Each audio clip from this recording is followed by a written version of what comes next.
ಎಲ್ಲಾ ಹಾನಿಯಿಂದ ಕೂದಲನ್ನು ರಕ್ಷಿಸುತ್ತೆ. ಬರೀ Amrut noni reach root premium hair oil. ಯಾರೋ ಮಾಡಿದ ತಪ್ಪಿಗೆ ಇನ್ಯಾರಿಗೋ ಶಿಕ್ಷೆ ಅಂತಾರಲ್ಲ, ಆ ರೀತಿಯ ಒಂದು ಏನು ನೋವನ್ನ ಇಲ್ಲಿ ಚಿತ್ರದುರ್ಗದಲ್ಲಿ ಅನುಕುಮಾರ್ ಎನ್ನುವಂತಹ ಆರೋಪಿ ಏನಿದ್ದಾರೆ ಅವರ ಮನೆಯ ಕುಟುಂಬ ಸದಸ್ಯರು ಅನುಭವಿಸ್ತಾರಂಥದ್ದು. ಯಾಕಂದ್ರೆ ರೇಣುಕಾಸ್ವಾಮಿ ಕೊಲೆ ಪ್ರಕರಣದಲ್ಲಿ ಏನು ದರ್ಶನ್ ಸೇರಿದಂತೆ ಸುಮಾರು 17 ಜನರು ಏನು ಅರೆಸ್ಟ್ ಆಗಿದ್ದಾರೆ. ಅದರಲ್ಲಿ ಚಿತ್ರದುರ್ಗದ ಸಿಹಿನೀರು ಹೊಂಡ ರಸ್ತೆಯಲ್ಲಿರುವಂತಹ ಏನು ಅನುಕುಮಾರ್ ಅವರು ಕೂಡ ಒಬ್ರು. ಅವರ ಏನು ಅರೆಸ್ಟ್ ಆಗಿರುವಂತಹ ಆಘಾತಕಾರಿ ಸುದ್ದಿಯನ್ನ ಕೇಳಿ ಅವರ ತಂದೆ ನಿನ್ನೆ ಹೃದಯಾಘಾತಕ್ಕೆ ಈಡಾಗಿ ಸಾವನ್ನಪ್ಪಿರುವಂತಹ ಘಟನೆ ಕೂಡ ನಡೆದಿರುವಂತದ್ದು. ಹೀಗಾಗಿ ಇವತ್ತು ಸುಮಾರು 11:30 ಆಗ್ತಾ ಇದ್ರು ಕೂಡ ಇನ್ನೂ ಕೂಡ ಅವರು ಬಂದಿಲ್ಲ ಅನ್ನುವಂತ ಕಾರಣದಿಂದಾಗಿ ಈಗ ಕುಟುಂಬಸ್ಥರು ಕೂಡ ಸಾಕಷ್ಟು ದುಃಖದಲ್ಲಿರುವಂತದ್ದು. ನಾನು ಅವರ ತಾಯಿ ಆಗಿರುವಂತಹ ಜಯಮ್ಮ ಅವ್ರನ್ನ ಕೂಡ ಮಾತಾಡ್ತಾ ಹೋಗ್ತೀನಿ. ಅಮ್ಮ ನಮಸ್ತೆ. ನಿನ್ನೆ ಎಷ್ಟೊತ್ತಿಗೆ ಆಯ್ತು ಈ ಘಟನೆ? 6:30 ಅರೆಸ್ಟ್ ಆಗಿರೋ ಸುದ್ದಿ ಕೇಳಿದ್ವಿ. ಕೇಳಿ ಹಂಗೆ ನನ್ನ ಗಂಡ ಕಾಯಿಲಿಲ್ಲ ಕಸಿಲಿಲ್ಲ ಸರ್, ಕೇಳಿ ಹಂಗ ಟಿಕೆಟ್ ಆಗ್ಬಿಡ್ತು. ಈಗ ಯಾರೋ ದೊಡ್ಡವ್ರು ಮಾಡಿರ ಇದು, ಆ ದೊಡ್ಡವ್ರ ಆಟದಲ್ಲಿ ನನ್ನ ಮಗ ಹೋಗ್ಬೇಕಿತ್ತ ಅಂತ ಅನ್ಸ್ತಾನೆ. ಆದ್ನಲ್ಲ ನನ್ನ ಮಗ ಹುಲಿ ಇದ್ದಂಗಿದ್ದನು ಹಿಂಗಾಗ್ಬಿಟ್ಲಲ್ಲ ಅಂತ ಹಿಂಗಾಗ್ಬಿಡ್ತು ಸರ್. ಮಾರ್ಗ ಮಾಡ್ಕೊಡ್ರಿ ಅಂತ ಸರ್. ನಮ್ಗೆ ಏನ್ ನನ್ನ ಮಗಂದ ಏನು ಮಣ್ಣು ಮಾಡ್ಬೇಕಂತ ಕಾಯ್ತಾ ಇದ್ರ ಮಗ ಬರ್ಲಿ ಅಂತ.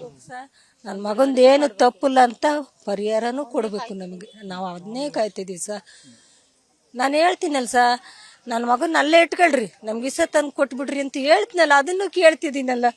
ನಮಗೆ ಬಿಡಿಸ್ಕೊಂಬರಕ್ಕೆ ಶಕ್ತಿನೂ ಇಲ್ಲ, ಏನ್ ಮಾಡೋಣ ನಾವು? ನಾನು ಅದನ್ನು ಕೇಳ್ಕೊಂತೀನಲ್ಲ ಸರ್, ನನ್ನ ಮಗನ ಅಲ್ಲೇ ಇಟ್ಕೊಳ್ರಿ, ನಮ್ಗೆ ಇಸ ತಂದು ಕುಡಿಸ್ಬಿಡ್ರಿ ಅಂತೀನಲ್ಲ. ಇನ್ನೂ ಏನ್ ಕೇಳ್ಕೊಳ ನಾನು? ಯಾರೋ ಹೀರೋ ಅವ್ರದ್ದು ಯಾವ್ದೋ ತೆವಲು ಆ ಇದಕ್ಕೋಸ್ಕರ ಯಾರನ್ನೋ ಕೊಲೆ ಮಾಡಿದ್ರಲ್ಲಿ ನಿಮ್ಮ ಮಗ ಸಾವಿಗೆ ಏನು ಆರೋಪಿ ಆಗಿರುವಂತದ್ದು. ಈಗ ನಿಮ್ಮ ಮನೆಯವರು ಕೂಡ ಸಾವು ಆಗಿರುವಂತದ್ದು. ಏನ್ ಹೇಳ್ತೀವಿ? ಬಾಡಿಗೆ ಇವಾಗ ಹೊಟ್ಟೆ ಪಾಡಿಗೆ ನೀನು ಕರಿತೀಯ, ಅವರು ಕರಿತಾರೆ, ಯಾರ ಕರಿತಾರ ಹೋಗ್ತಾರ ಸ. ಹಿಂಗ ಅಕ್ಕತೆ ಅನ್ನೋದು ಯಾರಿಗ ಗೊತ್ತು ಸ? ಯಾರಿಗ ಗೊತ್ತು ಹೇಳ್ರಿ?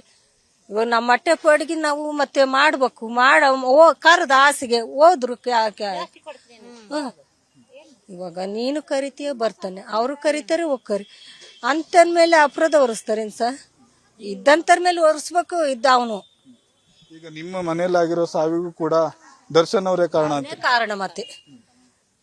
ಇವಾಗ ಅವನಿದ್ದಲೇ ನಮ್ಗೆ ತಂದು ದಿವಸ ಕುಡಿಸ್ಬಿಡ್ರಿ, ಅವ್ನ ನೆಮ್ಮದಿಗೆ ಅವ್ನ ಹೆಂಡ್ರ ಮಕ್ಳು ಇರ್ಲಿ ಅಷ್ಟೇ ಸರ್. ನಾನು ಕೇಳ್ಕೊಳೋದು ನನ್ನ ಮಗಗೇನು ಪರಿಹಾರ ಮಾಡ್ಕೊಡ್ಬೇಕು, ಏನಿಲ್ಲ ಅಂತ ಅಷ್ಟೇ ಕೇಳ್ಕೊಳೋದು ನಾನು.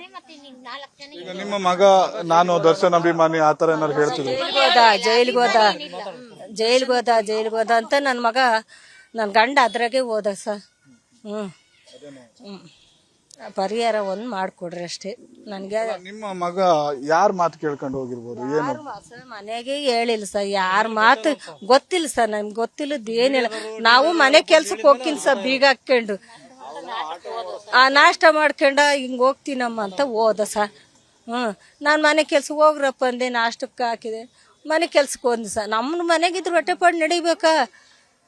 ಇಷ್ಟರದ್ದು ಹುಡುಗರು ಕುಟ್ಟಲು ಮನೆ ಕೆಲಸ ಮಾಡಿ ಸಾಕಿದೀನಿ.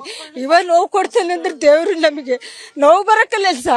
ಕೇಳ್ರಿ, ನಮ್ ತೋರ್ ಬೆಲೆ ಕಡಲ್ಲ ಅದ್ರಲ್ಲಿ. ನಾನು ಎಷ್ಟಿದ್ರು ಒಂದು ಕಾಲು ಕೊಡ್ರಿ ಅಂತ ಹೋಗಿಲ್ಲ ಸರ್. ನಾನು ಹಾಗೆ ಸಾಕಿದೀನಿ ನನ್ನ ಮಕ್ಕಳನ್ನ. ಇವಾಗ ನೋವು ಬಂತಂದ್ರೆ ನನಗೆ ಎಷ್ಟು ಸಂಕಟ ಆಗಕ್ಕಿಲ್ಲ ಹೇಳ್ರಿ ಸರ್. ನನಗೇನು ನನ್ನ ಮಗನಿದ್ದ ಪರಿಹಾರ ಆಗ್ಬೇಕು ಸರ್, ಏನು ನೋವಿಲ್ಲ ಅಂತ ಅಷ್ಟೇ. ಈಗ ಮಗನ ನಿರೀಕ್ಷೆಯಲ್ಲಿ ಇದ್ರಿ, ಮಗನ್ ಬೇಗ ಕರ್ಸಿ ಸರ್. ನನಗೆ ಇದ್ರ ನಾನು ನನ್ನ ಗಂಡ ಸತ್ತಂಗೆ ಸತ್ತು ಬಿಡ್ತೀನಿ. ನಾನು ಬಡ್ಕೊಂಡ್ ನಾನು ಹಂಗೆ ಸತ್ತು ಬಿಡ್ತೀನಿ ಅಷ್ಟೇ. ನನ್ನ ಮಕ್ಕಳಿಗೆ ದಿಕ್ಕಿಲ್ದಂಗ ಆಗ್ಬಿಡ್ತಾರೆ. ಎಷ್ಟು ಜನ ಮಕ್ಕಳಿದಾರ ಮೇಡಮ್? 3 ಗಂಡು ಮಕ್ಕಳು 1 ಹುಡುಗಿ ಐತಿ. ಇಲ್ಲ ಸರ್, 1 ಹುಡುಗಿ ಉದ್ದೆ ಆಗೈತೆ, ಅದು ಹುಡುಗರ್ದು ಆಗಿಲ್ಲ. ಈಗೆಲ್ಲ ಇಡೀ ನಿಮ್ ಮನೆಗೆ ಅವರೇ ದಾರಿಯಾಗಿದ್ರು ಅನುಕುಮಾರ್. ನಮಗೆ ಬಲ ನನ್ನ ಗಂಡ ಎಣ್ಣೆ ಪಾರ್ಟಿ. ನನ್ನ ಜೀವನದಲ್ಲಿ ನಾನು ಮಾತ್ರವಲ್ಲ, ನನ್ನ ಕೂದಲು ಕೂಡ ಆಗಿರ್ಬೇಕು ಸ್ಟ್ರಾಂಗ್ ಅಂಡ್ ಸ್ಟೈಲಿಶ್. ಬರೀ Amrut noni reach root premium hair oil ನೊಂದಿಗೆ. Reach root premium hair oil. ಹೆಂಗ ಕೂತ್ಕೊಳ್ಳೋದು ಎತ್ಲ ಒಂದ್ ಮೂಲೆಗೆ ಪಾಪ, ಹೆಂಗತ್ತು ಮನೆ ಕೆಲಸ ಮಾಡಿ ತಂದು ಹಾಕ್ತಿದ್ದೆ. ಯಜಮಾನಿ ಇದ್ದಂಗ ಆದಿತ್ತೇನ್ ಸರ್, ಮನೆ ತೆಗಿರೋದ ಯಪ್ಪ. ನನ್ನ ಮಗ ಹಿಂಗೆ ಹುಲಿ ಒಂದ್ ಕಡೆ ಈ ಕೊಲೆಯಾದ ರೇಣುಕಾಸ್ವಾಮಿ ಅವರ ಕುಟುಂಬ ಬೀದಿಗೆ ಬಂದಿದೆ, ಇನ್ನೊಂದ್ ಕಡೆ ಪಾಪ ಯಾರೋ ಅಮಾಯಕರು ನಿಮ್ಮ ಮಕ್ಕಳೆಲ್ಲ ಹೋಗಿದ್ದಾರೆ. ಏನ್ ಹೇಳ್ತೀರಾ ಈ ದರ್ಶನ್ ಅವ್ರು ಮಾಡಿರುವಂತ ಇದಕ್ಕೆ? ಏನ್ ಹೇಳನ್ಸ, ನಾವ್ 2 ಕಣ್ಣು ಕಾಣಿದಾರಿ ಏನ್ ಹೇಳನ್ಸ. ಅವನಿದ್ದಲೇ ಆಗಿರೋದೇನ ಅಂತ ನಮ್ಗೆ ಕೇಳ್ಕೊಂತೀವಿ ಸರ್. ಬಡವ್ರ ಮೇಲೆ ಮಾಡಬಾರ್ದು ಇಷ್ಟು ಅನ್ಯಾಯನ ಅವರು ಕರ್ಕೊಂಡು ಹೋಗಿದಾರೆ. ನನ್ನ ಮಗನಿದ್ದ ಏನು ತಪ್ಪಿಲ್ಲ ಸ. ಯಾರು ಮಾಡಿ ಇವ ನೀನು ಕರಿತೆ ಅವರು ಕರಿತಾರೆ ಹೋಗ್ತಾರೆ ಹೊಟ್ಟೆಪಾಡಿಗೆ. ಏನು ಹಿಂಗೆ ಮೋಸಕ್ಕತ್ತೆ ಅನ್ನೋದು ಯಾರಿಗೆ ಗೊತ್ತು ಸರ್? ಎಸ್, ಇದಿಷ್ಟು ಏನೋ ಅನುಕುಮಾರ್ ಅವರ ತಾಯಿ ಜಯಮ್ಮ ಹೇಳ್ತಿರುವಂತ ಮಾತು. ಏನು ನನ್ನ ಮಗ ಅಮಾಯಕ, ಅವನನ್ನ ಮೋಸ ಮಾಡಿ ಕರೆದುಕೊಂಡು ಹೋಗಿದ್ದಾರೆ, ಬೇಗ ಏನೋ ತಮ್ಮ ಮನೆಯಲ್ಲಿ ಸಾವಾಗಿದೆ, ಅವತ್ತನ ತಂದೆಯ ಮುಖವನ್ನ ಕೊನೆಯ ಬಾರಿಗೆ ಅವನಿಗೆ ನೋಡ್ಲಿಕ್ಕೆ ಅವಕಾಶವನ್ನು ಕೊಡಬೇಕು, ಅವ ಬರೋವರೆಗೂ ಕೂಡ ನಾವು ಅವರ ಏನು ಮೃತದೇಹವನ್ನ ಎತ್ತಲ್ಲ ಅನ್ನುವಂತ ಮಾತನ್ನ ಕೂಡ ಹೇಳ್ತಾ ಇರುವಂತದ್ದು. ವಿಡಿಯೋ ಜರ್ನಲಿಸ್ಟ್ ಶಿವರಾಜ್ ಜೊತೆ ಹರ್ಷ ಸಿರ್ಸಿ, ವಿಸ್ತಾರ ನ್ಯೂಸ್, ಚಿತ್ರದುರ್ಗ. ಅನುಕ್ಷಣದ ಸುದ್ದಿಗಳಿಗಾಗಿ ವಿಸ್ತಾರ ನ್ಯೂಸ್ ಯೂಟ್ಯೂಬ್ ಚಾನೆಲ್ ಸಬ್ಸ್ಕ್ರೈಬ್ ಮಾಡಿ. ಹೊಸ ಸುದ್ದಿಗಳ ನೋಟಿಫಿಕೇಶನ್ಗಾಗಿ ಬೆಲ್ ಐಕಾನ್ ಕ್ಲಿಕ್ ಮಾಡಿ. ಲೇಟೆಸ್ಟ್ ಅಪ್ಡೇಟ್ಸ್ಗಾಗಿ www.vistaranews.com ವೆಬ್ಸೈಟ್ಗೆ ವಿಸಿಟ್ ಮಾಡಿ. ಅಂಗೈಯಲ್ಲೇ ಜಗತ್ತಿನ ಸುದ್ದಿ ತಿಳಿಯಲು ವಿಸ್ತಾರ ನ್ಯೂಸ್ ಕನ್ನಡ ಆಪ್ ಡೌನ್ಲೋಡ್ ಮಾಡಿ.